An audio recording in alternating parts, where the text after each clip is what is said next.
नमस्कार। आज हम एक बहुत ही दिलचस्प कथा पर बात करने वाले हैं जिसका शीर्षक है कौमारी बल पर विवेक की विजय। ये एक ऐसी कहानी है जो हमें शक्ति की एक बिल्कुल अलग परिभाषा सिखाती है। तो चलिए इस कहानी में जरा गहराई से उतरते हैं और इसकी शुरुआत करते हैं एक बहुत ही बुनियादी सवाल से जो इस पूरी कथा की नींव है कि आखिर सच्ची वीरता होती क्या है। कहानी के पहले हिस्से में हमारी मुलाकात एक ऐसे पात्र से होती है जो हमारे इस सवाल का एक जवाब देता है, और वो जवाब है अज्ञानी बल। इस कहानी का विलन है अविद्यासुर। अब दिलचस्प बात यह है कि उसकी शक्ति का स्रोत कोई मामूली चीज नहीं थी, बल्कि दो चीजों का एक बड़ा अजीब सा मेल था। एक तरफ तो जबरदस्त हिम्मत और दूसरी तरफ उतना ही गहरा अज्ञान, यानी नासमझी। जरा सोचकर देखिए, एक ऐसी ताकत जिसके पास कोई लक्ष्य नहीं है, कोई रणनीति नहीं है, बस अंधाधुंध लड़ाई है। अविद्यासुर का आतंक बिल्कुल ऐसा ही था। वो किसी भी दिशा में वार करता था और उसकी इस अज्ञान से भरी बहादुरी ने तीनों लोकों में सिर्फ और सिर्फ तबाही मचा रखी थी। चलिए अब कहानी के अगले पड़ाव पर चलते हैं। यहाँ देवताओं को ये एहसास होता है कि समस्या का हल सिर्फ पाश्विक बल मतलब कि ब्रूट फोर्स से नहीं निकल सकता।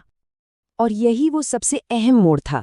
देवताओं ने ये समझ लिया कि अविद्यासुर को हराने के लिए एक नए तरह के नायक की जरूरत पड़ेगी, कोई ऐसा जिसके पास सिर्फ ताकत न हो बल्कि युवा जोश, तेज बुद्धि और एक अचूक रणनीति, इन तीनों का संगम हो।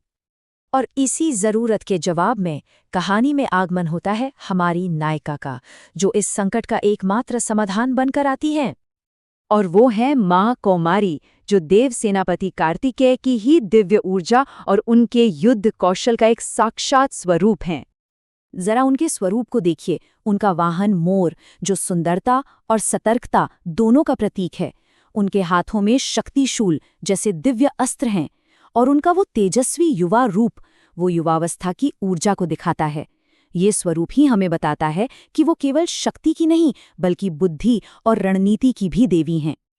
तो अब युद्ध का मैदान तैयार है, लेकिन ये याद रखिए, ये ताकत की लड़ाई नहीं है, ये है बुद्धि और अज्ञान के बीच एक सीधा मुकाबला। लड़ाई से ठीक पहले अविद्यासुर ने देवी का उपहास किया, पर माँ कौमारी का जवाब बड़ा शांत और गहरा था। उन्होंने कहा, वीरता का असली सौंदर्य तो बुद्धि के साथ ही है। बस ये एक लाइन ही पूरे युद्ध का सार बता देती है। दोनों की लड़ने की शैली में जमीन आसमान का फर्क था।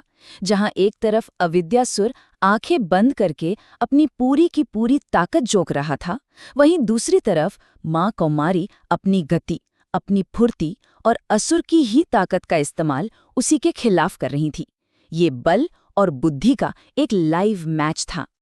और अब हम कहानी के उस चरम पर पहुंचते हैं, उस क्लाइमैक्स पर, जहां सिर्फ एक निर्णायक वार से इस पूरे संघर्ष का अंत हो जाता है। उस आखिरी और निर्णायक वार का नाम था कौशल प्रहार। ये नाम ही अपने आप में सब कुछ कह देता है। जीत ताकत से नहीं बल्कि सटीकता और स्किल से मिली। अपनी जीत के उस पल में माँ कौमारी ने इस कहानी का सबसे बड़ा संदेश दिया। उन्होंने कहा, अज्ञान वीरता नहीं, विवेक वीरता ही विजय दिलाती है। उनके इस एक ही कौशल प्रहार ने असुर की सारी शक्ति को एक पल में शून्य कर दिया। तो इस प्राचीन कथा का जो सबक है, वो आज की दुनिया में हमारे लिए क्या मायने रखता है, चलिए समझते हैं। कौमारी की ये कहानी आज भी उतनी ही प्रासंगिक है।